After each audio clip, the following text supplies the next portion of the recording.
সবচেয়ে মায়ার বস্তু ইসমাইলের কুরবানি করো। এই কুরবানি থেকে আমরা শিক্ষা পাইলাম আল্লাহ তাআলা ইব্রাহিম আলাইহিস সালামের জবাইকৃত ছেলে ইসমাইল যাকে জবাইয়ের উদ্দেশ্যে নিয়ে গেছিলেন, জবাই করবার আল্লাহ সুযোগ দিয়েছেন না, জবাই আল্লাহ করাইছেন না।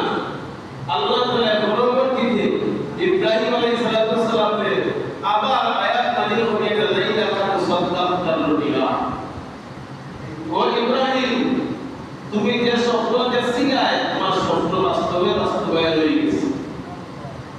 তুমি এখনো সরাসরি ছেড়ে দিচ্ছ, অথবা তোমার মধ্যে স্বপ্ন দেখলাম জবাই করতে, তুমি তোমার ইসমাইলকে তোমার মধ্যে তুমি জবাই করে দিচ্ছ।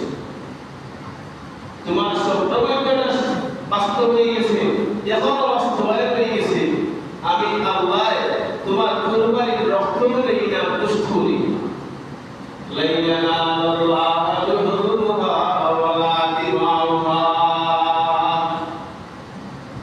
আল্লাহ ফরমায় ও আমার গোলাম, তুমি আমার রাস্তায় কুরবানি করবা, গরু জবাই করবা, মহিষ জবাই করবা, ভেড়া দুম্বা ছাগল জবাই করবা।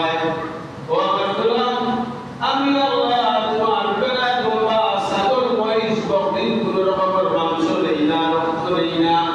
আমি আল্লাহর নিকট গিয়া তোমার একমাত্র কলবের অবস্থাটা পৌঁছিয়া যায়। ও বান্দা, ওয়ালাকি ইয়ানালু তাকওয়া মিনকুম, তুমি কুরবানি দিছো দুনিয়ার মানুষের দেখানোর জন্য, এলাকার মানুষের দেখানোর জন্য না, গোশত খাওয়ার জন্য